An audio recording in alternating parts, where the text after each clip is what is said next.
November 12th, 1942, Richmond, California, a full cargo ship 441 feet long and weighing 28,490,000 pounds was ready to glide into San Francisco Bay through the gates of Permanent Metals Corporation, Yard Number 2.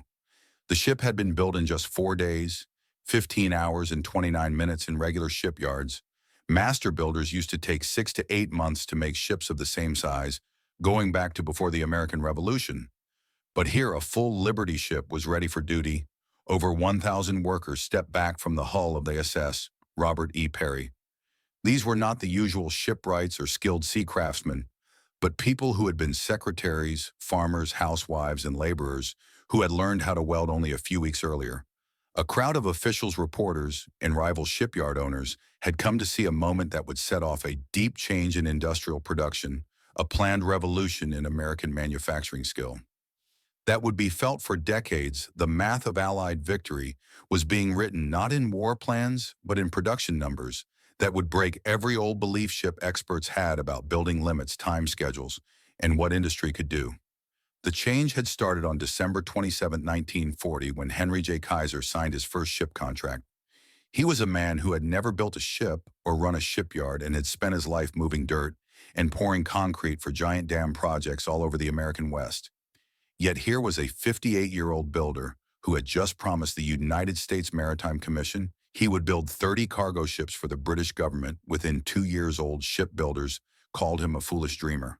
The Todd Bath Iron Works, one of America's oldest shipyards, had agreed with hesitation to join Kaiser on the project, thinking their skill would make up for what he did not know. What none of them realized was that Kaiser's lack of shipbuilding experience would turn out to be his biggest strength. Among those watching was William Francis Gibbs, the most respected naval designer in America, whose company Gibbs and Cox had made the Liberty ship blueprints from British models. He had designed more ships than Kaiser had likely ever seen. The path from doubt to breakthrough started in the planning rooms of Todd shipyards in New York. When Kaiser and his engineers studied old shipbuilding practices in early 1941, they quickly saw that standard ways would never handle the needs of war. Kaiser's main engineer, Clay Bedford, had gone to the Ford Motor Company line in Detroit. Only weeks earlier, Bedford saw car frames moving down the line. As workers added ready-made parts at each stop, he came back to California, sure that ships could be made the same way. The old shipbuilders thought this idea was foolish. The first real surprise came when Kaiser suggested getting rid of riveting completely. Traditional shipmaking depended on rivets, which were hot metal pins, hammered through overlapping steel plates to hold them together. A skilled riveting crew working perfectly could place about 100 rivets in a day. Each Liberty ship would need around 1 million rivets if made the old way. Kaiser suggested using electric arc welding, instead a method he had mastered while building pipelines all across the American West. Vice Admiral Emory Land, the head of the United States Maritime Commission, looked at Kaiser's idea with deep doubt. His private letters kept in the National Archives showed how the ship experts felt. Welding had never been proven safe for making ship hulls. This large, the British Navy even banned welding on warship hulls. Kaiser was asking them to risk America's supply lines on a method nobody had tested on this scale. But Land also knew how desperate things were. German U-boats and surface raiders were destroying Allied ships faster than the old shipyards could replace them. In 1941 alone, about 3.6 million tons of Allied shipping sank to the bottom of the ocean. Britain was truly starving. American shipyards using the old ways took about 230 days to finish one cargo ship. At that speed, the Allies would surely lose the Battle of the Atlantic before American industry could react. The choice to approve Kaiser's contract came not from faith but from need. The Richmond shipyard rose from empty mudflats between January and December 1941. Kaiser's crews, who were used to building dams and highways, put up a sight that shocked the old maritime engineers.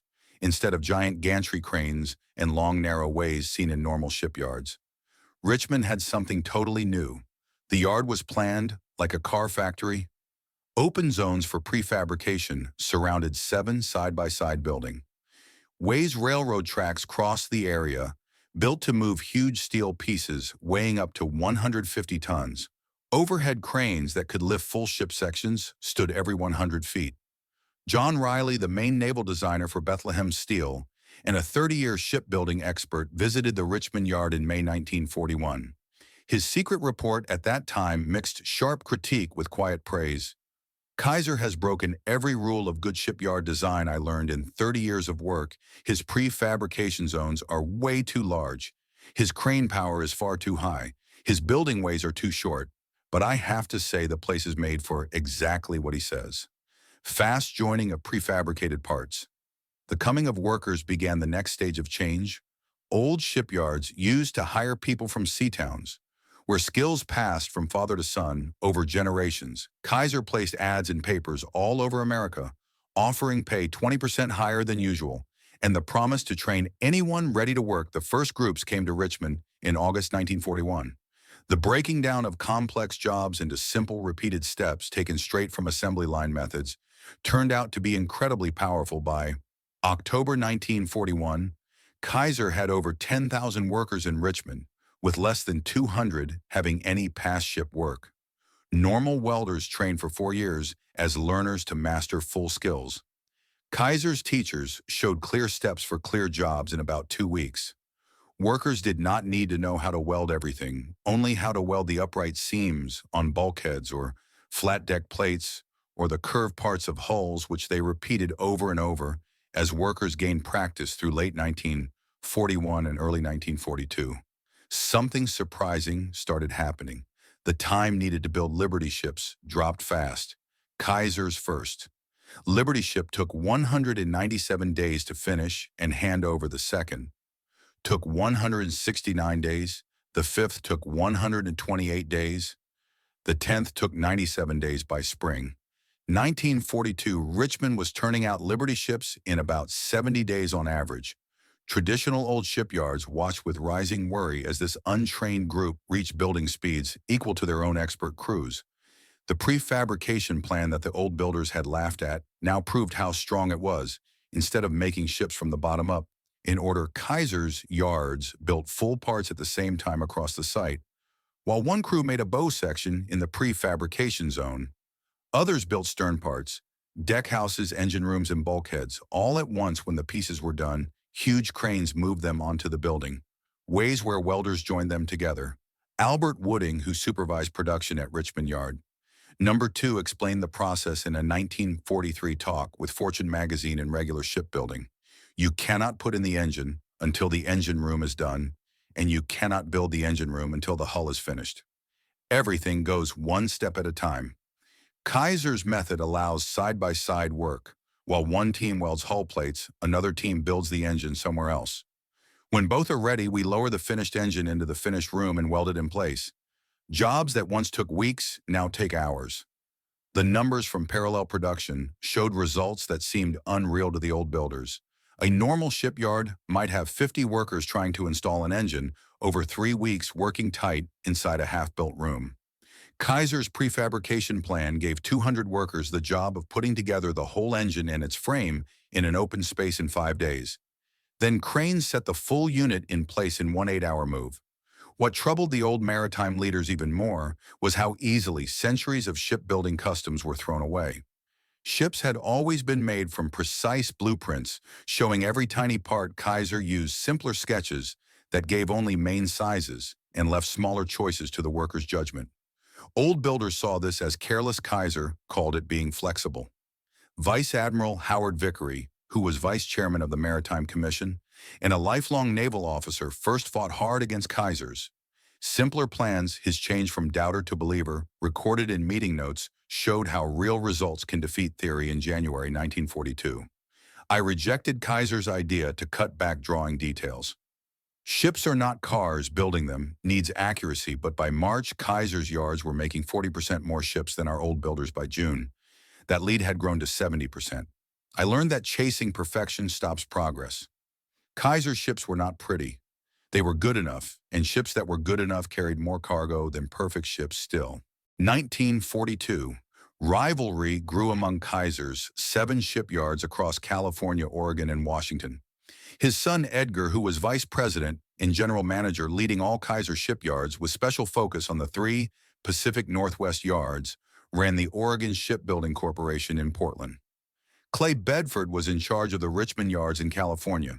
The two men, both driven and eager, began a friendly race to see whose yard could make ships quicker. The contest between Richmond and Portland turned into a public event. Through the fall of 1942, newspapers printed progress updates like game scores. Records kept breaking until the Oregon shipbuilding crew finished the Joseph N. Teal in only 10 days in September 1942. Vice Admiral Vickery finally ordered the race to end, calling it a showy stunt that pulled focus from real output goals. But the race had done exactly what Kaiser wanted. Workers at all 7 yards now believed that amazing speed was not just possible, but required. November 1942 brought the final proof. Vice Admiral Land came to Richmond to check progress and made a side comment to reporters that Clay Bedford happened to hear the Admiral said Liberty Shipbuilding had improved greatly, but pointed out that the recent speed record was still slow. Next to what other industries had reached, Bedford took those words as a direct dare. He told Vice Admiral Land that Richmond Yard Number 2 would try to make a full Liberty ship from keel, laying to launch in less than 10 days, cutting the Joseph N. Teal's record in half. Land, doubtful but interested, gave his approval for the challenge, as long as it did not interfere with normal production plans. Bedford picked the 47th hull being built at Yard Number 2 for the record. The ship would be called SS Robert E. Peary after the Arctic explorer. Starting Sunday, November 8th at 1 minute past midnight, over 1,000 workers working in tightly planned shifts would try something never done before in ship history. The prefabrication plan reached its highest level during this build. Every main part had been made, checked, and placed ready before the keel even touched the line. The bow section, made of more than 50 separate pieces, was fully welded and fitted with anchor gear chain lockers and forward crew quarters. Before work began, the stern part already had the steering gear, propeller shaft, and rear crew rooms finished. 4 full cargo holds, each a huge steel box, were weighted and ready to be lifted into place. The engine, a 140-ton triple expansion steam power plant made by Joshua Hendy Ironworks in Sunnyvale, was set on its base and tested before leaving the plant. While regular shipyards built from the bottom up over months, Kaiser's crews joined almost finished parts into a full ship in only days. 4 days after work began, the hull was done. The engine set, deck houses placed, cargo holds locked, and steering gear fixed on Thursday, November 12th at 3:30 in the afternoon. Just 4 days, 15 hours, and 29 minutes after the keel touched the line, the SS Robert E. Peary slid down the rails into San Francisco Bay. The ship was ready for duty on November 15th, setting another record of 7 days, 14 hours, and 32 minutes from keel laying to full handover.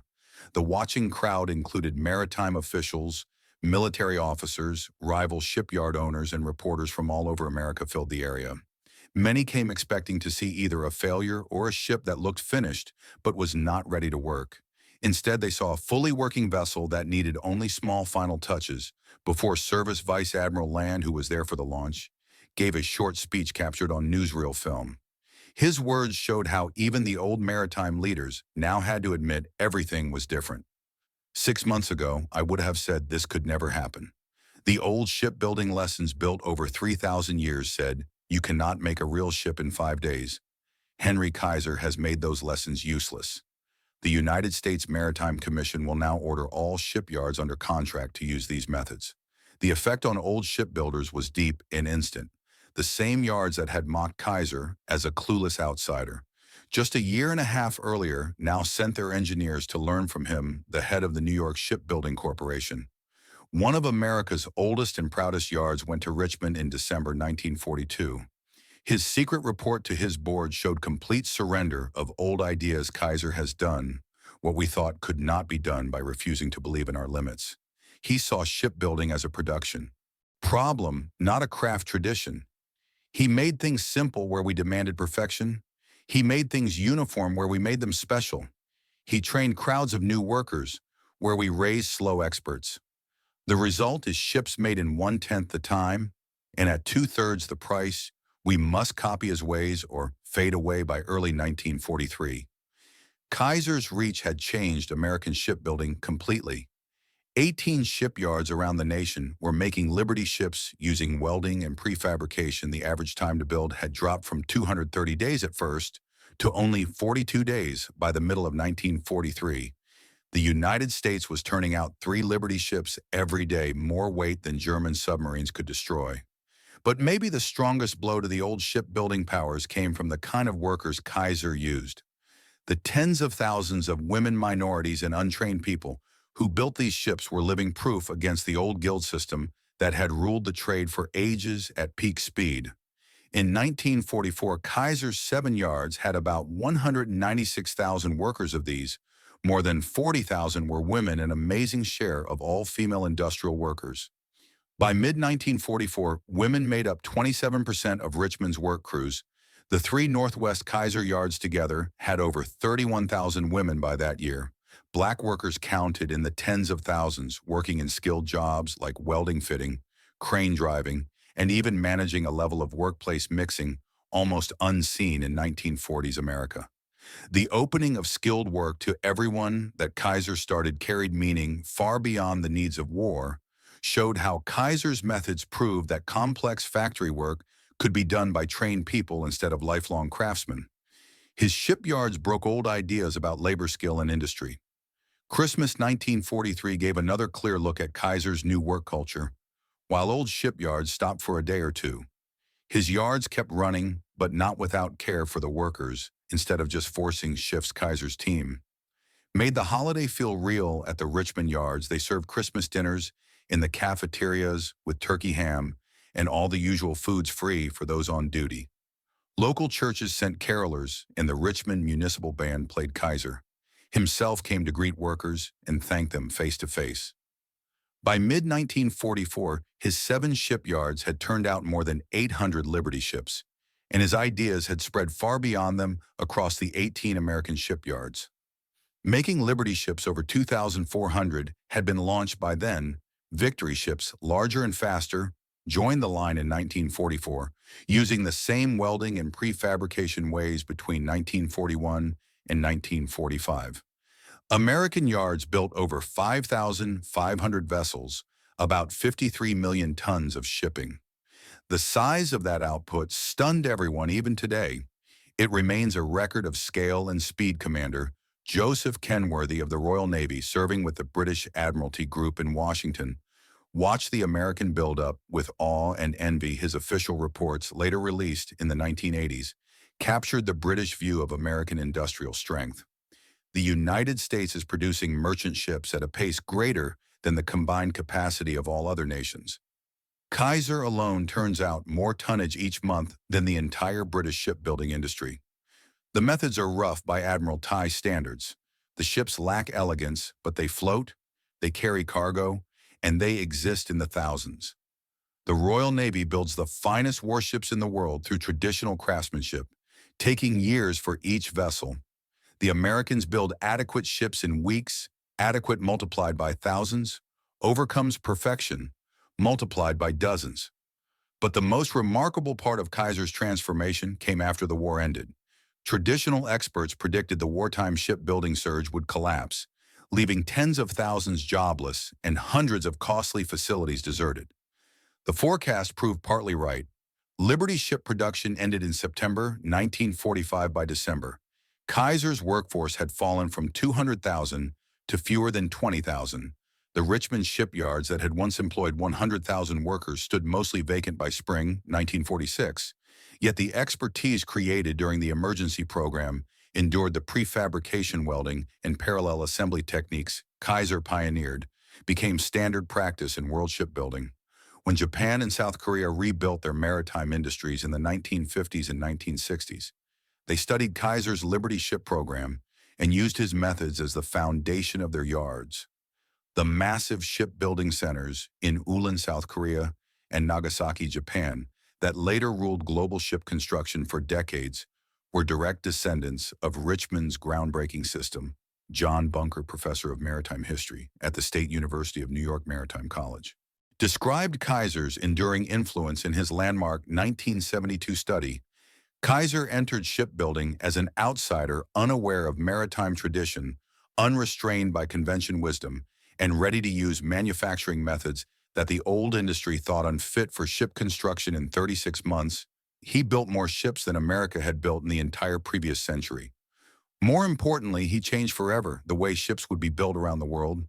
The modular construction, prefabrication, and welded assembly that Kaiser developed are now standard everywhere.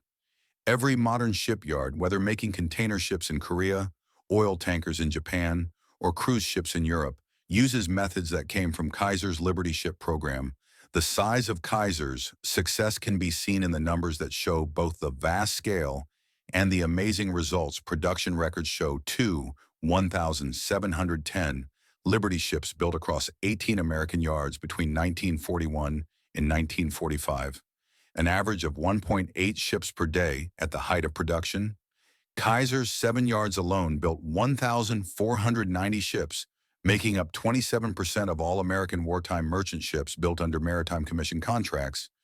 Building time dropped from about 230 days for the first Liberty ships in 1941 to just 42 days by 1943. With the record holder, the Robert E. Peary, completed in only 4 days and 15 hours from keel. Laying to launch, labor efficiency rose sharply as workers gained skill.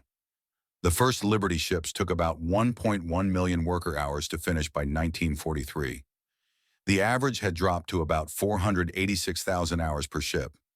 Kaiser's best yards, Richmond numbers 2 and 3, built ships in as few as 350,000 hours using 3-shift round-the-clock schedules, and full prefabrication cost savings match these speed gains. The first Liberty ships cost between $1.75 and $2 million each. By 1943, costs averaged $1.8 million.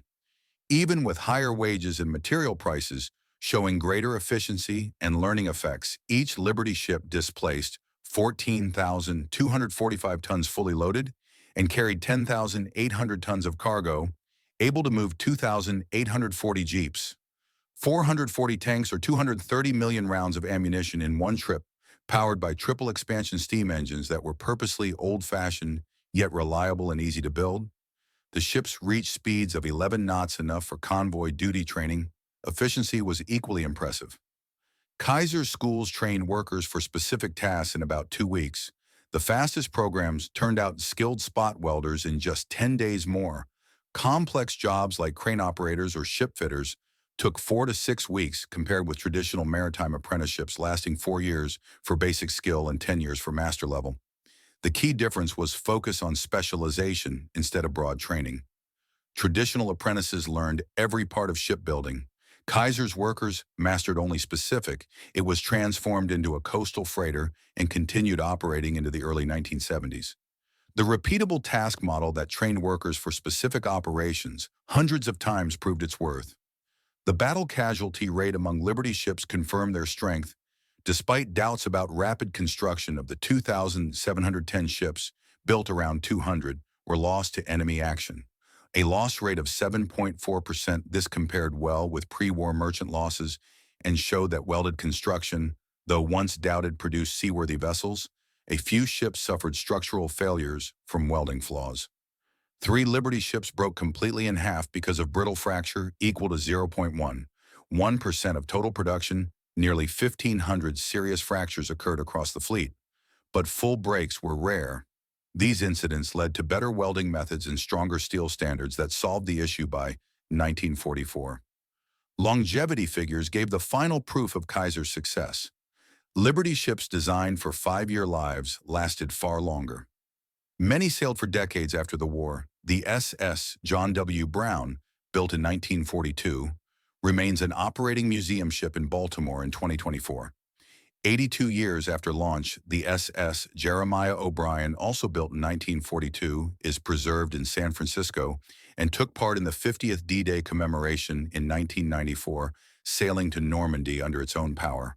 After 50 years, the SS Hellas Liberty serves as a museum in Greece. Post-war service for Liberty ships exceeded all expectations. Of the 2005 110 that survived the war, about 835 stayed in commercial service through the 1960s. Many were sold to foreign companies that ran them into the 1970s.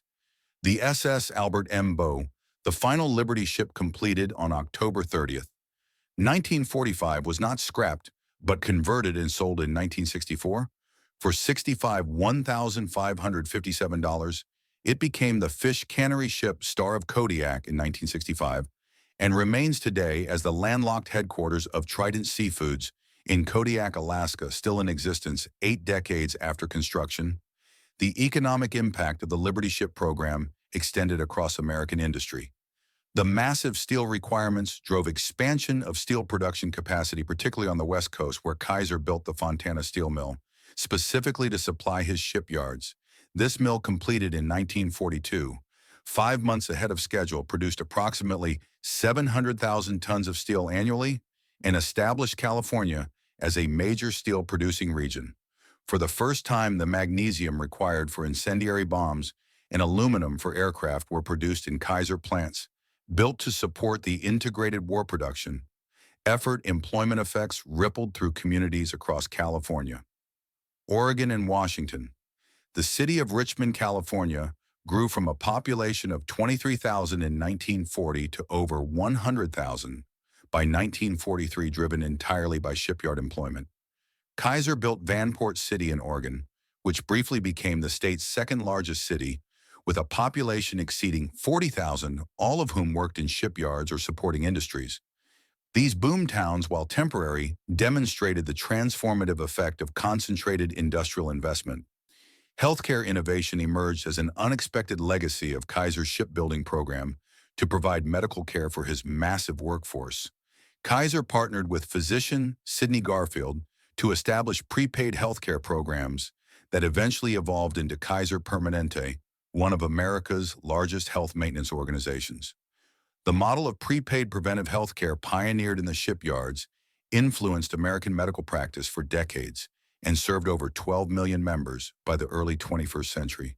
The workers themselves carried forward the lessons of the wartime experience into decades of peacetime achievement.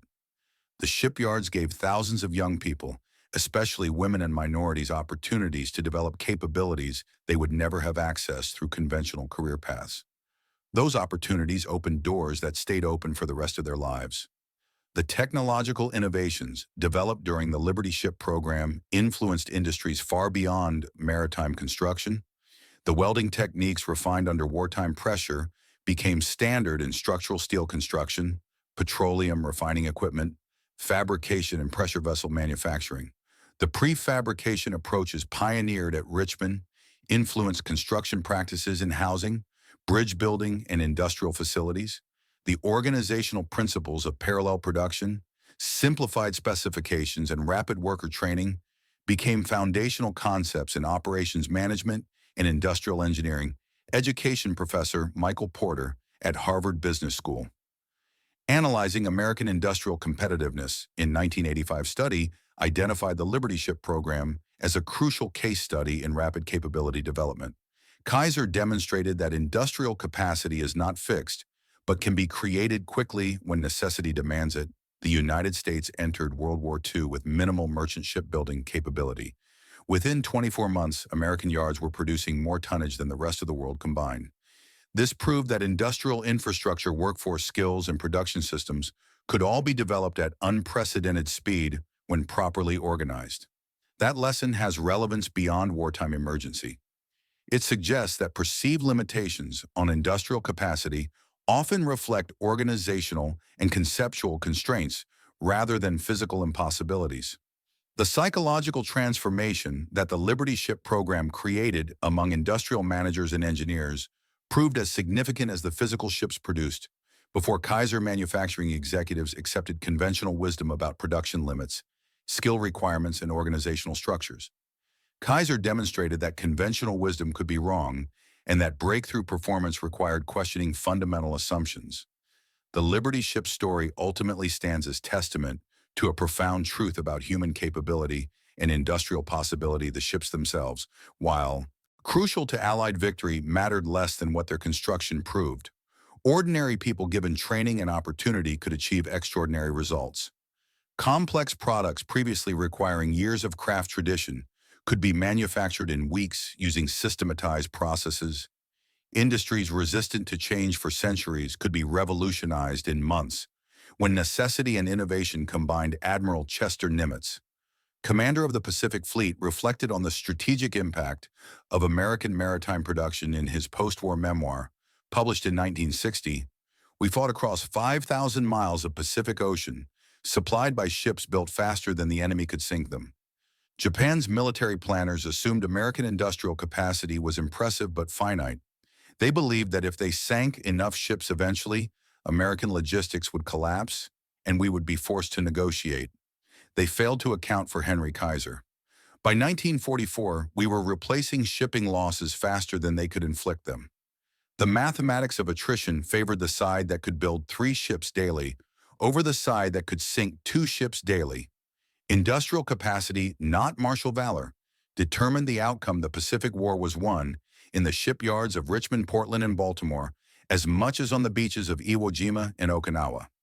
In the end, Kaiser's greatest achievement was not the 1,490 ships his yards produced, but the transformation of what industries believed possible. The Robert E. Peary, built in less than 5 days, stood as tangible proof that tradition did not equal truth, that conventional wisdom could be questioned, and that revolutionary improvement required revolutionary approaches. The maritime establishment that dismissed Kaiser as an ignorant outsider in 1940 spent decades after 1945 studying and implementing his techniques. The young workers who learned to weld and fit and fabricate carried those skills and that confidence into peacetime careers that rebuilt America's post-war economy. The approaches pioneered under wartime emergency became peacetime standards that influenced manufacturing across industries and around the world. The story of how one civilian's approach made Liberty ships appear in days instead of months is ultimately a story of transformation through demonstration. It proves that the greatest revolutions often come from those unconstrained by tradition, that progress requires questioning accepted limits, and that human potential exceeds conventional expectations when properly organized and challenged. Kaiser's workers were not superior humans. They were ordinary people achieving extraordinary results because someone believed they could and organized systems that allowed them to prove it. That lesson, demonstrated in the shipyards of Richmond and validated by 2,710 completed vessels, remains relevant wherever industries face challenges that conventional wisdom claims impossible. The Liberty ships are mostly gone now, scrapped decades ago, or resting on ocean floors. But the revolution they represented endures in every modern shipyard, in every manufacturing facility that uses prefabrication, in every training program that teaches specific skills quickly rather than broad expertise slowly, and in every manager who questions whether impossible truly means impossible or simply means nobody has figured out how. Yet that is Henry Kaiser's enduring legacy, carved not in steel, but in transformed understanding of what dedicated people can accomplish when freed from the constraints of tradition and challenged to attempt what experts claim cannot be done. From December 1940, when he signed his first contract, knowing nothing about shipbuilding, to November 1942, when the Robert E. Peary launched after less than 5 days of construction, to September 1945, when the last Liberty ship was delivered, Kaiser proved that industrial revolutions happen not through incremental improvements, but through fundamental reimagining of what is possible. The 2,710 Liberty ships built between 1941 and 1942-1945 carried more than cargo across oceans. They carried proof that human ingenuity, when unshackled from tradition and empowered by necessity, can accomplish the seemingly impossible.